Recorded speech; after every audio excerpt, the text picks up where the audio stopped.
Good afternoon and welcome to the Midday News on Sri FM 92.7. My name is Beatrice Adu.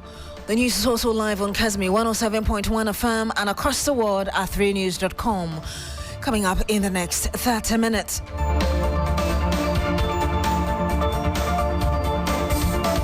Proponent of anti-LGBTQI bill lead hundreds of Ghanaians to protest against the Chief Justice over delayed adjudication of suit challenging the constitutionality of the bill.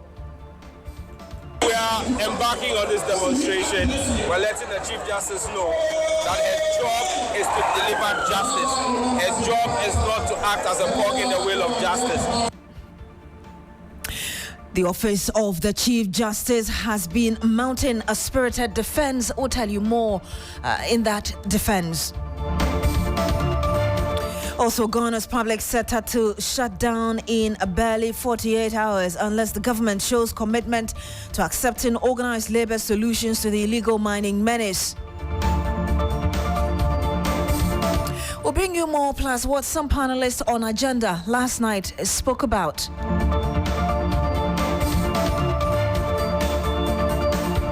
And much later on the program, the deadly impact of mercury and lead up for discussion as scientists test water samples from water sources polluted by illegal miners.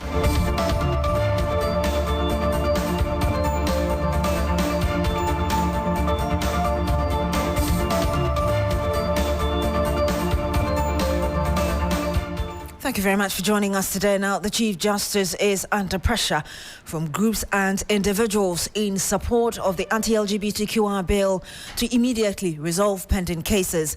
They have hit the streets of Accra this afternoon to demand answers. Lead promoter of the bill, Sam George, addressed the media out of the protest. Listen to exactly what he said. Well, today we are embarking on this demonstration. We're letting the Chief Justice know that her job is to deliver justice. Her job is not to act as a cog in the wheel of justice. We know the powers of the Supreme Court. We have seen the Chief Justice do it for the Attorney General. When the minority leadership in Parliament filed a suit against the granting of exemptions, the day they filed the suit, the next day, the very next day, in fact that same day, the Chief Justice gave a notice of hearing for the next day. The next day, the Attorney General came to court and handed over his response in court to the lawyer for the plaintiff. The Chief Justice asked the lawyer that he should respond to the case in the court. He should read the response of the Attorney General. And the Supreme Court proceeded to hear the case that next day and dismiss it. So she is responsible that this justice... She has the power to do it. She should stop making excuses. We didn't pay the Judicial Service and the Chief Justice to be holding press conferences. We paid them to deliver justice. They must give us a timetable and deliver justice. What are some of the key phrases to see here today? There are several of them here. The Queen Mothers are here, the traditional rulers are here, Imams are here, pastors are here, Pastor S.N. Mensah, Bishop S.N. Mensah is here, and a lot of bishops are here. And the people of Ghana, most importantly, are here. And we are sending a message to the Chief Justice. Enough is enough of her sitting and not doing her job. And you heard that the Member of Parliament for Ningo Pram and also lead promoter of the anti-LGBTQI bill, Sam George, part of that protest currently ongoing in the capital city, Accra. You heard him being interviewed by a reporter on the ground right now, Joseph Armstrong. And Joseph Armstrong will be joining us very shortly with the latest from there. But ahead of that, the judiciary has also been mounting a defense, saying that it is not to blame for the delay. And Justice Ellen Ofei is registrar at the Supreme Court, and we'll be hearing exactly what she said. Just take a listen. Constitution. Now, the case of Dr. Amanda Odoi versus the Speaker of Parliament and the Attorney General was filed on 11 June 2023 on grounds that Parliament had contravened Article 108 of the 1992 Constitution in the passage of the bill. Parliament filed its defense in the form of a statement of case in March 2024. Parliament was supposed to file its defense within 14 days of the notice of the action. However, Parliament filed its defense on 14th March 2024. The Attorney General has not filed a defense in the form of a statement of case. Neither have the three parties filed the issues to be decided by the court as directed by the Supreme Court Rules 1996 CI 16. Now, in respect of Richard Sky versus Parliament of Ghana and the Attorney General, it was filed on 5th March 2024.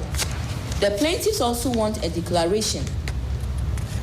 The plaintiff also wants a declaration, among others, that the Human Sexual Rights and Family Values Bill was passed in violation of Article 108 of the 1992 Constitution.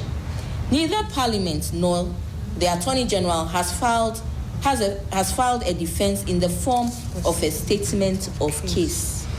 All three parties have not filed the needed memorandum of issues that they need the court to settle. Now, the Judicial Service issued a statement on the 13th day of September 2024, which gave the above update in respect of the two cases and explained that the parties have not completed the processes they were required to file before the Supreme Court can hear any case. On 1st October 2024, the lawyer for Parliament filed an application asking the court to give permission for Parliament to file its defense, even though they had exceeded the 14 days set by the Supreme Court Rule CI 16. This application will be heard within the first week of the Supreme Court sitting, being the 15th to the 17th of October 2024.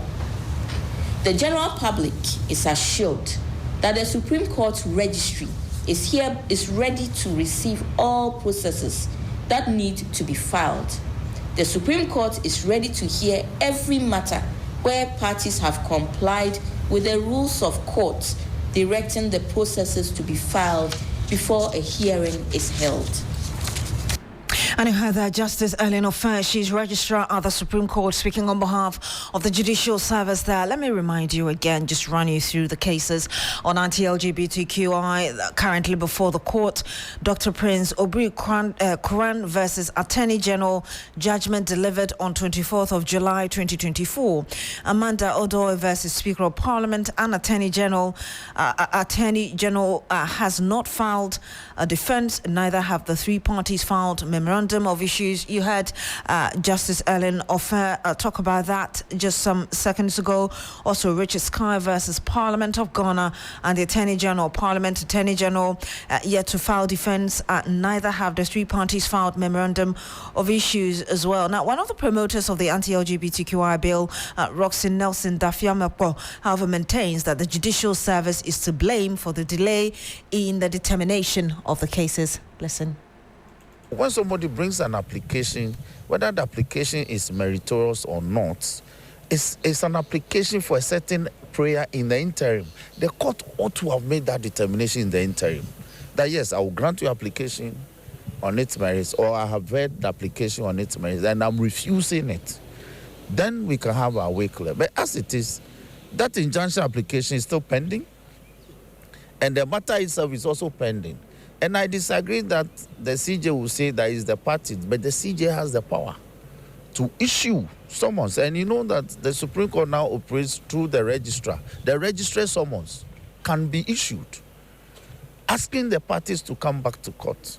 And the court will ask them, what is causing the delay in this matter? She has that power. The registrar summons can bring the parties back. It's not always the parties that will apply for a summons or a hearing notice.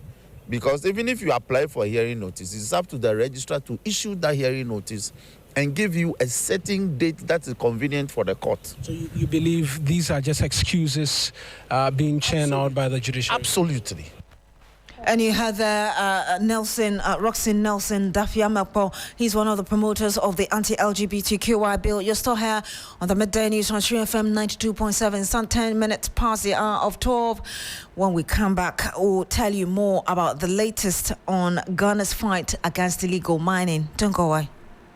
Big money, money, money. Want more money, more moolah, more goodie, more sika, or more l'argent? Yes. Then win more moolah with 30 Ghana Cedis free credit when you play Game Park's Pick 1 and Pick 4 games for the first time. How? Just dial *946# or visit the nearest Game Park agent to play, get your first bet, and win on us with a 30 Ghana Cedi welcome bonus. Oh, yes. It's all about the moolah. Win more moolah with Game Park today. Go to GameParkGames.com for more information. Game Park is licensed by the NLA. Play responsibly. Not suitable for persons under 18 years.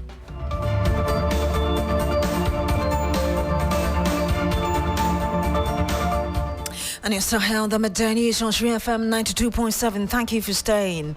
Now, Ghana's public sector is expected to shut down in barely 48 hours unless the government grants the demands by organized labor. The unions have served notice of proceeding with the industrial action, despite the government insisting it has shown enough commitment to dealing with illegal mining. Let me remind you again the demands of organized labor and the government's response. Declaration of a state of emergency, which has not been granted. Order to halt all forms of mining, also not granted. Immediate evacuation of all mining equipment in forest reserves and around water bodies, not granted.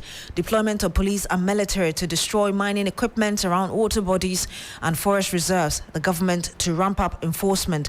Also, revocation of law allowing mining in forest reserves to be revoked when Parliament reconvenes. Again, establish a special court to prosecute. Attorney General to collaborate with Chief Justice to ensure swift adjudication of illegal mining cases. Let's listen to the General Secretary of the General Construction Workers Union, Richard Asamoah, who spoke to Sri FM earlier on the stance of the group as well. We stand by the decision, and indeed, as you saw or as you witnessed, organized labor was very forthright. We believe that this matter is a very, very, very critical matter. It's not a matter we should toy with. We think we must marshal all the resources and all rally behind the President of the Republic. This is not a fight for just President Akufo-Addo. It's a fight for the entire Ghanaian people. And so we need the fullest support of every Ghanaian rallying behind President Akufo-Addo to ensure we nip Galamsey in the bud. And so it cannot be a wrong timing. In fact, there couldn't have been a better time back now. And so we believe that when it comes to lives, there's nothing like postponing when lives are at threat. So this is a very opportune time, and we believe the president has a lot under his sleeve he should be able to do within the time frame to ensure we reverse this gory narrative and get the country back on track, because we are losing lives and people are contracting terminal diseases. I mean, we do not have any more time on our hands. And so we need to act and act swiftly. Final question, so you still stand by the decision? Now, if you don't hear anything from now to Wednesday, it's a decision that you... We are very resolute in our decision. We are very, very resolute. We stand by our decision. We believe that declaring a state of emergency is not a big deal. The president should be able to do that, and he must do that ASAP. And once that is done, all the others will follow. And so whether it is getting mining equipment off the forest reserves or mining on the water bodies, all that ought to be done. But the condition precedent is the declaration of the state of emergency. Please, do you think the president will be able to, or government will be able to meet your demands before Thursday? Oh, why not? This is not a very difficult demand to make. And you heard the General Secretary of the General Construction Workers Unions, Richard Asamoah, speaking earlier to our Labour Affairs correspondent, Daniel Opoku. Still saying a bit longer on this, and a former director of the Minerals Commission, Richard Kofi Apanu, says that the country is where it is now with the fight against illegal mining because the government has not been committed to the fight and policies have failed. He spoke to me last night on Agenda on TV3. Listen. Committed to this fight. This fight should have been started way back in 2017 when they took over. There were a lot of things that were in place at the time. For example, we had an artisanal and small-scale mining framework, which was developed through broad stakeholder nationwide consultation. And the purpose for this was to ensure that the artisanal and the small-scale mining sector was self-regulatory. And that is to say that the associations that have been set up would be the vanguard of this effort to stem this illegal mining activity. But I think that clearly there has been a total failure. There has been a total policy failure in trying to ensure that illegal mining is eradicated from our above. How do you mean by total failure of policy? Well, you can see the surge in the debating levels of the water bodies that we have.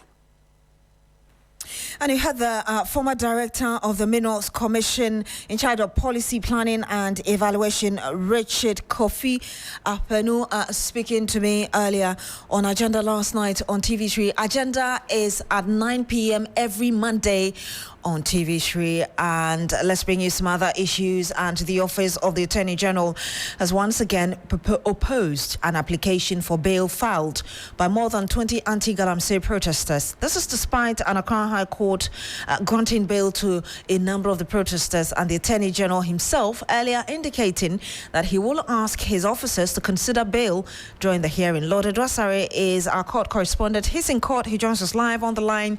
Lord, can you tell us what's informing this continuous opposition to bail by the Attorney General?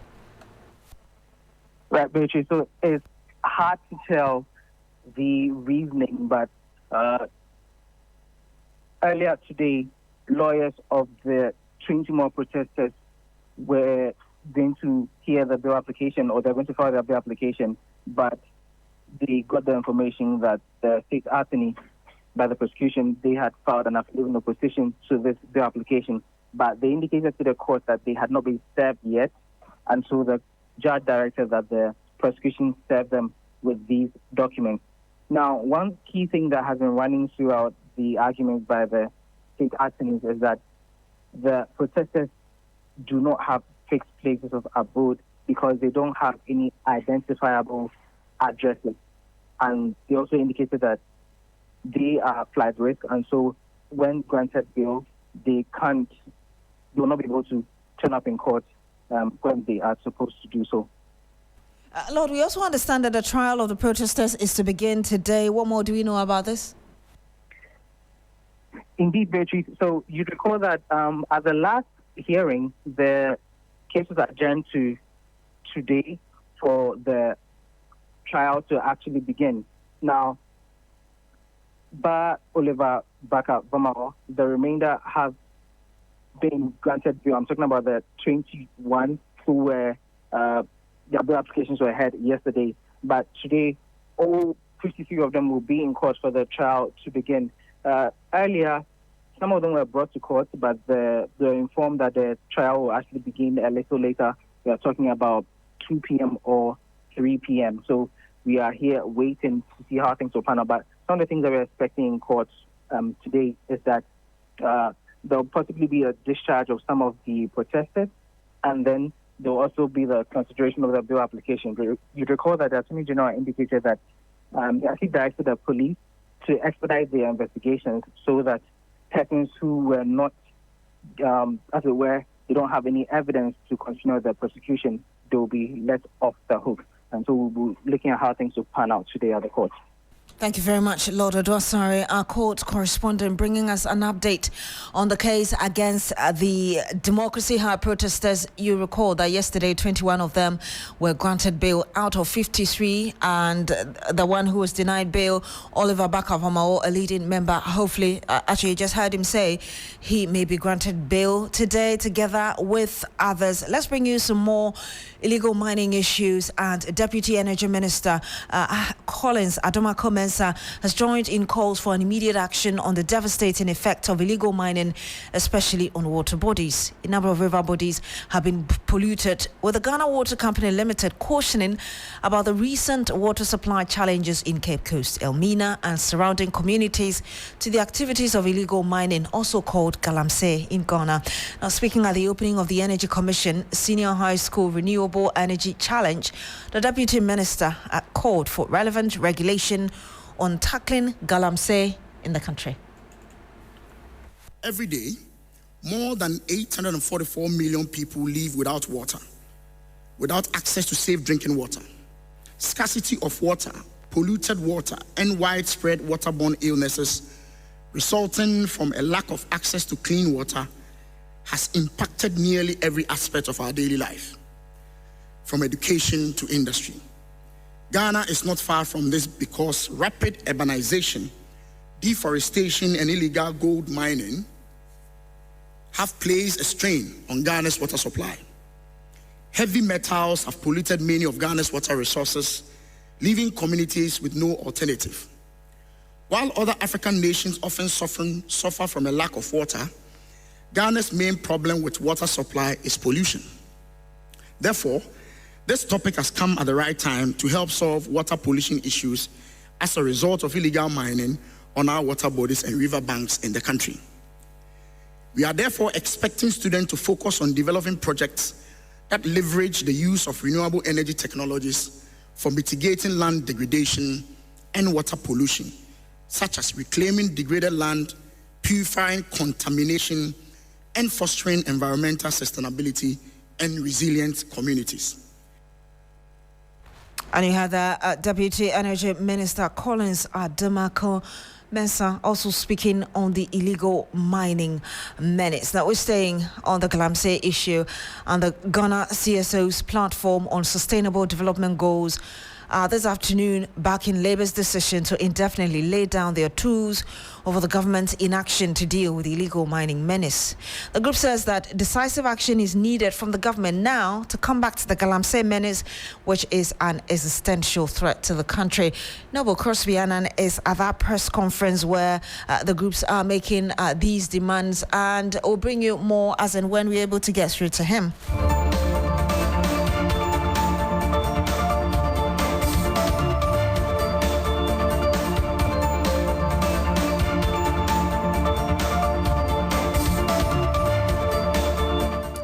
So held the Midday News on Sri FM 92.7, some 23 minutes past the hour of 12. Now, what happens to the human body when two of the world's most dangerous chemicals, mercury and lead, are ingested through the water we drink? Now, as Ghana's waters continue to deteriorate due to illegal mining, my colleague Ekwia Oforiwa-Dako investigate how our health is impacted by these twin toxic chemicals leaching from mining sites into major rivers such as the Pra and Cobra, Oti and Bonsa rivers. Here are excerpts of that. CSIR in Accra some fresh samples of river bodies that have been polluted by activities of illegal mining are undergoing a series of tests to determine their turbidity levels. So this from Dabuasi, the Black Volta, Pualugu, Konongo, Dunkwa. And you see how turbid, or let's say how colored the samples are. First, a crystal clear water which qualifies as a potable drinking water was tested, and after some few seconds, its nephelometric turbidity unit NTU was 0.0094, meaning it is less than 1. This falls within the World Health Organization WHO's turbidity of drinking water, which should never exceed 5 NTU. This was followed by the turbidity test for River Pra. This sample was taken by researchers from Dabuase, a town in the western region. During the test, there were significant levels of heavy metal contamination, so the sample had to be diluted to get the actual value. The results for the turbidity test for River Pra was about 17,550 NTU, higher than Ghana Water Company Limited's required standard of 2,000 NTU for adequate treatment. After some few seconds, we are having our results, which is 351. But bear in mind, we did a 1 in 50 dilution, which means whatever value we are getting here must be multiplied by 50. So if you multiply 351 by 50, we are getting around 17,550 about NTU. Very dangerous. You need to stop. Otherwise, it will get to a point Ghana Water Company cannot even treat the water. Mercury is considered by WHO as one of the top 10 chemicals of major public health concern. Also, lead exposure was attributed to more than 1.5 million deaths globally in 2021, primarily due to cardiovascular effects. A cardiologist at the Komfanochi Teaching Hospital, Dr. Collins Koko, said once the twin chemical, lead and mercury, enter the body, it is distributed to organs including the heart, brain, kidneys, liver, and bones. Mercury lead affects your heart. It gives you heart disease. It makes your heart weak. If you are drinking water, let's say even the color is clear, what about the elements in it that are going to affect your brain, your heart, your kidneys? These are very serious things. We can't waste time. Illegal mining must be halted now or never, and this is a call by research scientists and health experts who are cautioning authorities about the extreme repercussions of illegal mining and water pollution. Reporting for TV3 News, Ekeoferi Wadako, Accra. Thank you, Kia, for that report. You're still here on the Midday News on Sri FM 92.7. Now, it's day 2 of the nationwide strike by the National Identification Authority workers, and the Greater Accra Regional Office remains deserted. No staff has been seen on site since the Divisional Executive Council of the Public Services Workers Union NIA Division and that the Trades Union Congress initiated industrial action yesterday, October 7. Now, the strike follows the employers' failure, as it were, to implement a newly approved scheme of service, a move the aggrieved workers describe as a breach of trust and threat to their welfare. Godwin Asiriba is there. He joins us live on the line. Godwin, what can you report? Hello, Godwin. We can hear you. You're live on air. What can you report from the NIA office? Right, Beatrice, from the Greater Accra Regional Office of the National Identification Authority, we know is day 2 of the ongoing strike, and today the gate here that leads to all the offices remain locked with no workers inside. The usually bustling office where thousands of citizens come to register and update their details for their national ID cards have been completely shut down since the industrial action began yesterday. Earlier today, we attempted to speak with some of the union leaders to get an update on negotiations, but they remain firm in their position. Meanwhile, citizens who rely on the services of the NIA have been left stranded, with many expressing frustration over the sudden halt of operations. I've spotted quite a number of people who have actually come to the premises to either get their names rectified or resolve some, mistakes on their ID cards, but they come to meet locked gates here and empty offices and would have to return, unfortunately. Thank you very much, Godwin Asidiba, there reporting live from the NIA office in Accra. Now, traders, business owners and residents of Opera Square here in Accra are protesting what they describe as the illegal sale of their lands to private entities. They allege that portions have been sold to foreign developers, which include Chinese nationals, without consulting the communities. Listen to some of them speak to us earlier.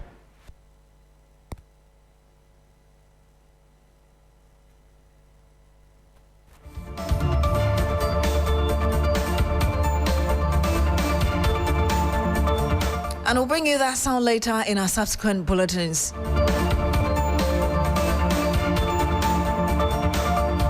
That's it for the news here on 3FM 92.7. My name is Beatrice Adu. Thank you so much for joining us today. Have a good afternoon. Log on to 3news.com for more news.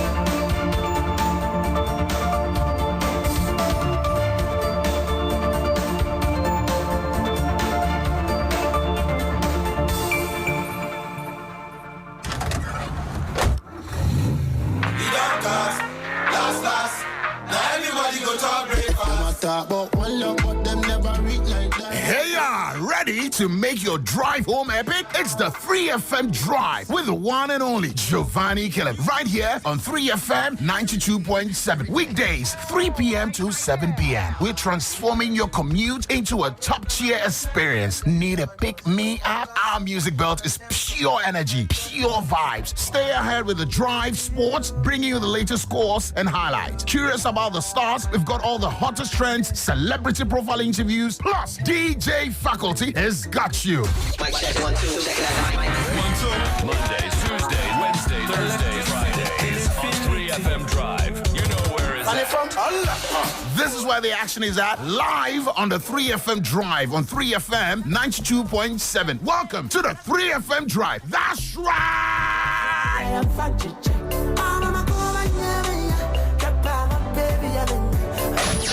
Accra gets busy on this frequency. 92.7 3FM.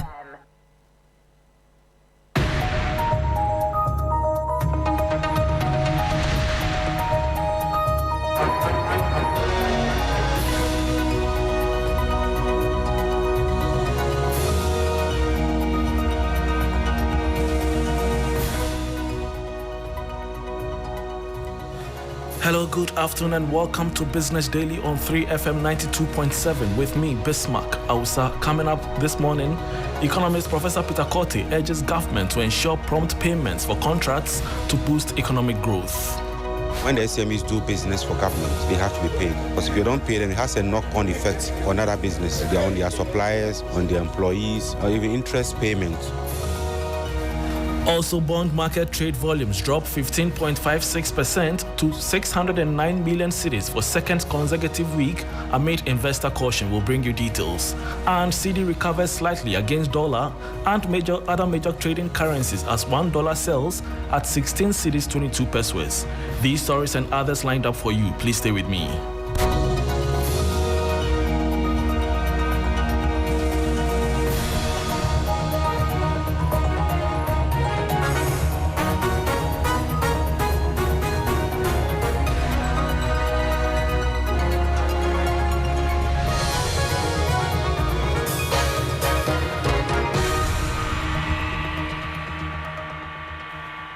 Thanks for your company. Now to our very first story. Economist Professor Peter Korte is calling on the government to prioritize prompt payments to businesses that have successfully completed government contracts.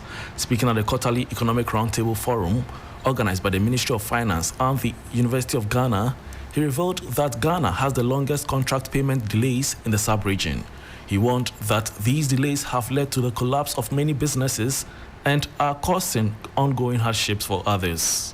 It takes longer days for SMEs to get paid, and for small ones because they are small firms, the amount involved is smaller, so they are likely to be paid much earlier than for medium and large scale firms. And over 129 days for your whatever to be paid, that's almost 4 months. That's going to cripple your business if you have to lock up your capital. Sometimes even the time it takes to follow up and get payment itself can be very frustrating. You cannot plan. So I really thought it would be good for the minister to see and know that if we want to tackle the problem of finance, that's not the only way, the only challenge facing the SMEs, but also when the SMEs do business for government, they have to be paid. Because if you don't pay them, it has a knock-on effect on other businesses. They're on their suppliers, on their employees, or even interest payments on outstanding loans, etc. You just heard economist Professor Peter Korte. Meanwhile, economist emeritus Professor Ernest Aite has called on the government to support Ghanaian businesses in becoming global giants. In his keynote address, the former Vice-Chancellor of University of Ghana lamented the short lifespan of businesses in the country, emphasizing the need of measures to ensure growth and sustainability. Most of the firms that you identify in any census or survey as being micro or small are likely to die within 10 years. They are likely to die within 10 years. And even if they lived beyond 10 years, the likelihood that they will be growing, the likelihood that they'll be transitioning from being micro or small into medium is extremely low. Very, very few firms. So large firms in Ghana, the few of them, began as large firms. They began because some entity, some rich man or woman, either from Ghana or from outside, came and invested a large amount building a factory and employed over 200 people. Yes, they began large. Very, very few firms in Ghana have made that transition. So the question, Mr. Minister, that we should ask ourselves, what is it that constrains our firms, enterprises from moving? And that was economist emeritus Professor Ernest Aite. Moving on to some other stories, trade volumes in Ghana's secondary bond market have declined for the second consecutive week, falling by 15.56% to 609 million cedis from the previous week's 722 million cedis. The market continues to see significant activity at the shorter end of the yield curve, with the February 2027 maturity dominating trading for the third straight week.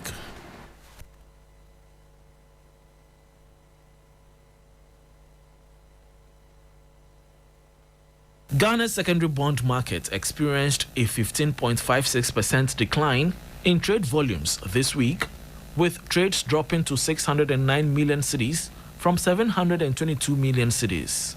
For the third consecutive week, the shorter end of the yield curve attracted the most activity, particularly the February 2027 maturity bond, which accounted for 47.2% of total trades. This bond saw its average yield to maturity decreased to 23.72% from 24.13% last week.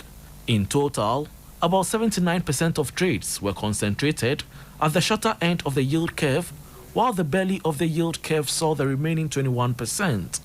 The tail end, however, recorded no trading activity. Analysts believe that following the over 90% acceptance of the Eurobond exchange offer, confidence in Ghana's bond market is expected to return gradually, although for now, investor caution is likely to keep activity focused on shorter-term bonds. And that was a 3 Business News Desk report. Moving on, the Ghana cedi recovered slightly against the US dollar and the other major trading currencies last week. This follows announcement that Ghana had secured a significant participation rate from its Eurobond holders to restructure 13 billion cedis dollars of its international debt. Again, the International Monetary Fund reached a staff-level agreement with Ghana on the Extended Credit Facility Program on Friday, October 4, 2024. The cedi gained 0.09% week-on-week to the American greenback and closed at a mid-rate of 16 cedis 19 pesos per dollar. It also appreciated 0.35% week-on-week against the pound and 0.28% week to the euro. And to some other story, Electrochem CEO raises alarm over influx of substandard salt, calls for government support. The chief executive, Razak Abdul Adam, has raised concerns about the increasing influx of substandard salt into the country, creating unfair competition for the company. He assessed that Electrochem, a leading producer of salt in large quantities, has the capacity to meet Ghana's salt demands and even supply the rest of Africa if it receives the necessary backing from the government. We are spending millions of dollars in pumping brine into our evaporators, and those brine are getting siphoned and stolen by people along. And there's a lot of unsustainable mining practices that is currently ongoing along the shores. So we are struggling security-wise. Not only that,